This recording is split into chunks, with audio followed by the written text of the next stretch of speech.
Let us look into no. Igbo suffix. No, Igbo suffix can function in two ways. 1. No as intensifier. Number 2. No as a plural marker. No as intensifier. Examples: bia eba, bia eba. Come here in English.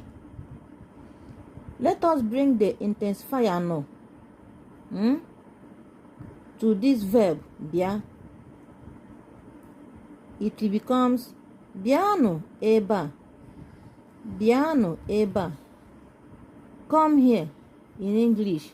But here it is pleading. The tone